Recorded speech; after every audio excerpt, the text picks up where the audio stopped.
So central locking is not working in my passenger door anymore, and everything else works about it. Power window,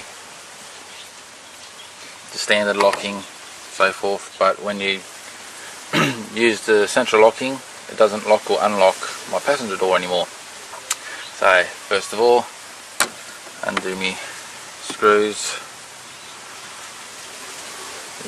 push that up once you've undone these two screws to pull that out.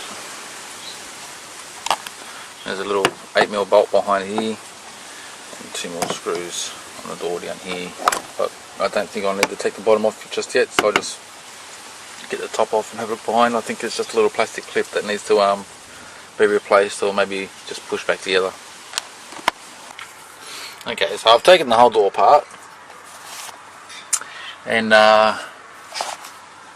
I get the odd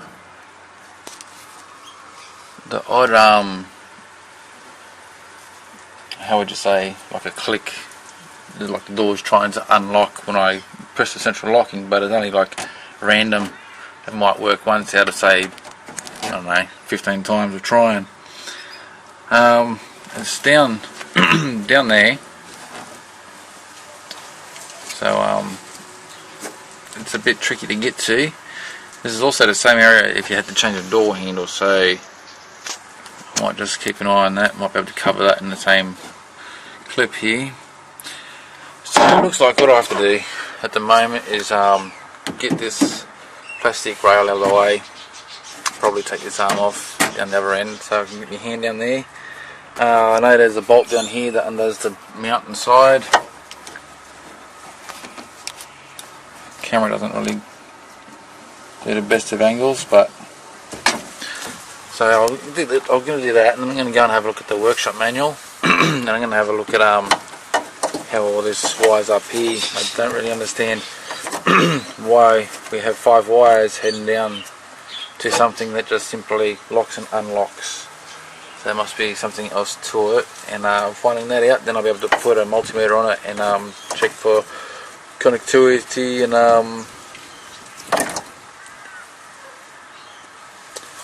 I'll be able to check for power if it triggers on and off. Could be might not be that, might be a false connection somewhere else. So we need to first check the power here, make sure that there is power there, to know if it's the mechanism that's the fault or if it's something in the wiring. So what we've got here is had a look at the workshop manual, and this works exactly how it says. So you've got the 3 wires on the inside one. You've got the white with black trace, that's your earth, and if you short the 2 on the outside or 2 on the opposite side, what you get is unlock and lock. You can hear both those sounds there. Now what happens with these 2 wires is when you're telling this to lock or unlock, it sends the command to these 2 wires to send the power one way, and if you're to lock the door, it sends the power in reverse. So basically switching the motor backwards or forth. So that being done and this being tested, there's no problem with the wiring. The problem is in the door. So I need to get this plastic part here off, get it further apart, and take the footage as I go along the best I can, and find out what's going on there. Okay, so I've taken this black thing here off, black rail there, unclipped it from down there, and took one screw out the back of here, and when I did that, the door glide just dropped straight down, so that was a lot easier. It was a lot easier to take out than I was contemplating. I thought it was going to be a real pain in the bum, so gives me the opportunity to give that a good clean while I've got it out. So We're getting toward the interesting stuff here.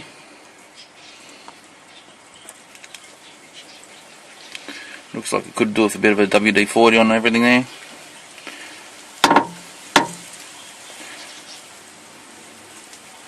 So I'll get that out, or get a bit further out and make a bit more footage. Okay, so far the next step I've done is I've disconnected all these, taken the 3 screws out the back of the door there, it's hanging loose. I've got there's a connection up the top here, where another bar fits in, if I can get the angle on there. It's you can see the bar that's underneath it that's hanging down, that goes in there, and there's another bar at the back there, plugged into the bottom, and it should pull straight out. Okay, so apart from looking a little aged, the mechanism itself, the mechanicals work, the electronics don't. I have a feeling that it's just dirty contacts inside. Because this mechanism here, you can see on that black, I'll do it for third hand right now, this section here where you got the green, black and red wire coming into, that's the section there that's supposed to lock and unlock the rest of the car. See, it doesn't do it now, so there's a bit faulty in there, I think. And the other part as well, now that you can see the red and black wire there, that operates the opening and closing. So I'll take this into the shed. I can simulate the wires for the red and black. If I clean it all up, put a multimeter on those other 3, and I should be able to work it out. I think I'll give the rest of it a good second WD-40 just to loosen her up a little bit, I think, and just to help protect it against any more aging for a while. So I'll take this into the shed now, and we'll get to pulling it apart and have a look inside.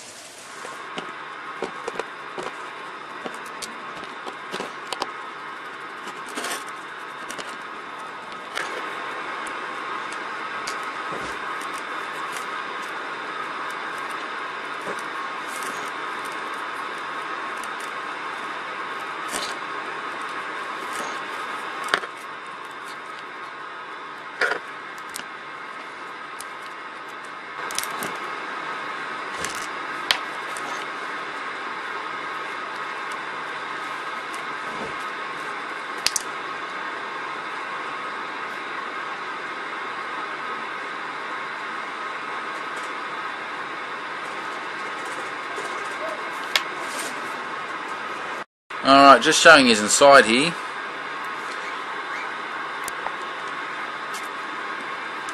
Now mine didn't really look all that bad. I've given it a bit of a clean up, and I'll give it a bit of a spray of WD-40 as well. But I just want to check these solder points.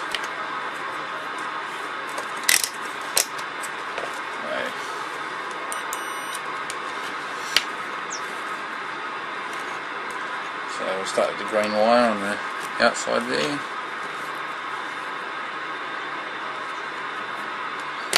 Nothing.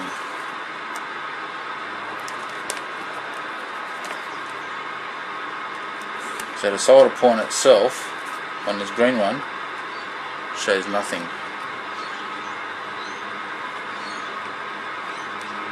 Yeah. So we have a problem on the green one there.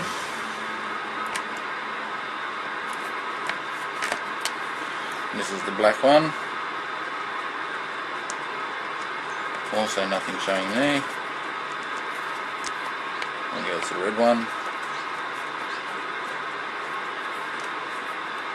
Now I'm checking the solder.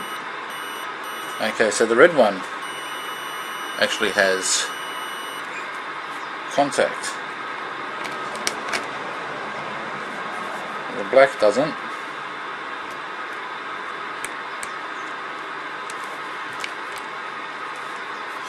And just to be sure, I'll just stick a bit of solder wire down there. So make sure I get a good contact on the multimeter.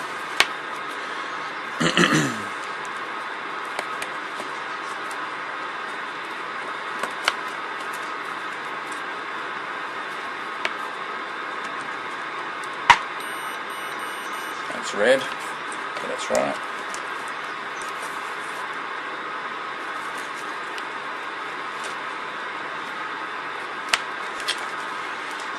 That's not really working out for me.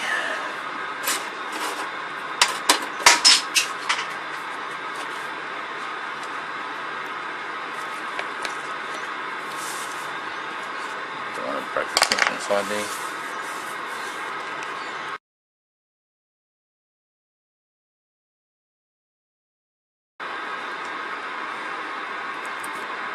So, what have we got going on inside there? Ah, there's the problem right there. So, this here is supposed to be connected to, if I can show you this. So there's a little bit of a plastic point there, supposed to be on there to stop that from coming loose. And because that is loose, it's not turning in the door.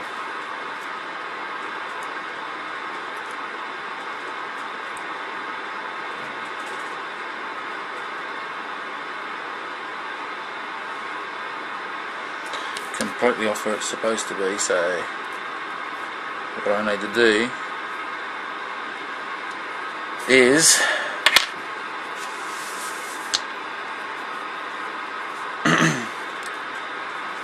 I think if I clean this right up in there and just let a bit of araldite or epoxy glue, I don't know if you call it araldite in America, rest in there, and we'll get that to stay where it belongs again. So we've got we'll get that little bit of plastic out. That's not the best of ideas out of everything I've seen on these cars. That's probably the most silliest thing. So there's a little bit of plastic there. That's broken loose. And granted, it doesn't go under a lot of strain, but obviously over the years that breaks. And so I'll fix that up, and then I'll continue the footage with it fixed to show you what it looks like and what I did.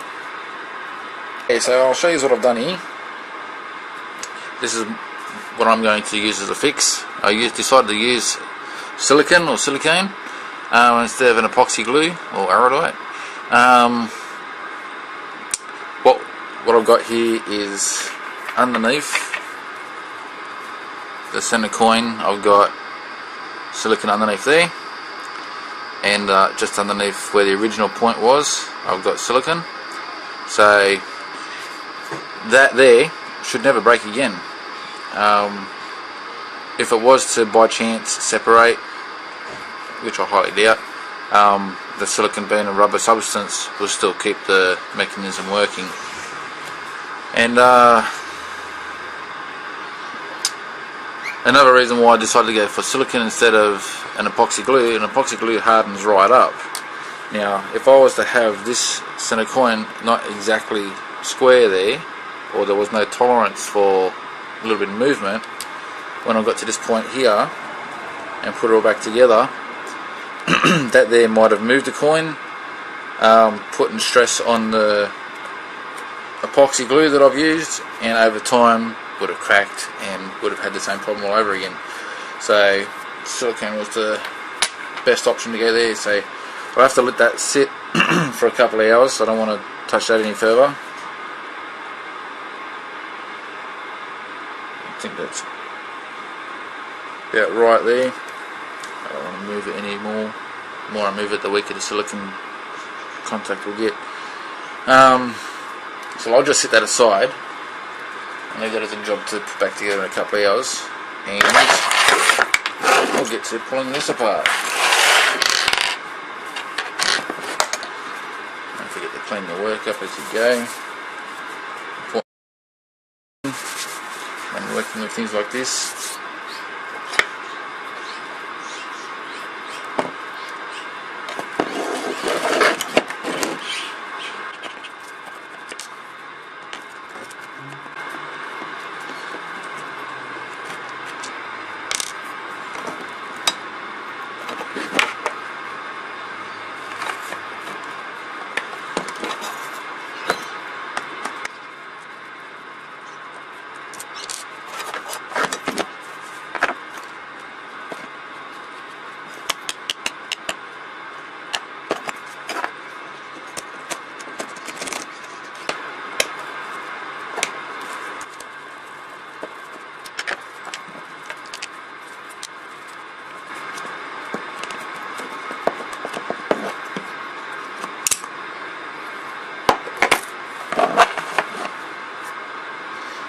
Scary.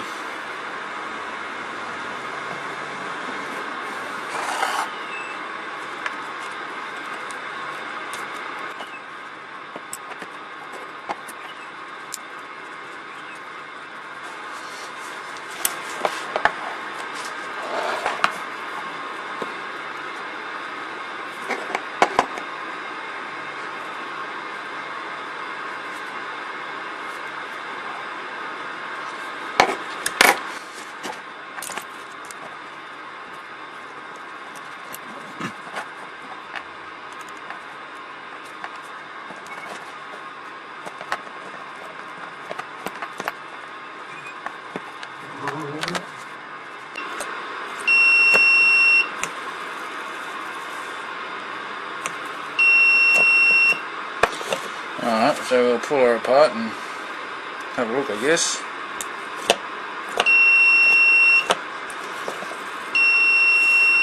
Because that should be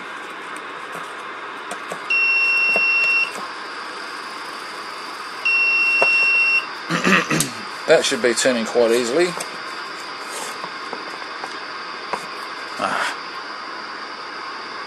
Okay, didn't perfectly good.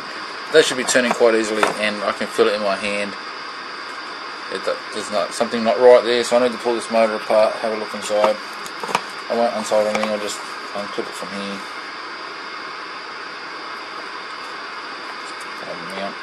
Okay. Oh, look at that. That's the problem, alright. She's completely buggered inside there. All the brushes are burnt away. One side kind of like still has a little bit something, but the opposite side has nothing. So it was barely making contact. This looks like just a little a little motor like you'd find in a remote control car or something, just with a longer shaft on it for that gearing. So I'm going to have to be on the hunt now to find a replacement part for that in there. So I'll continue this once I've sorted that out.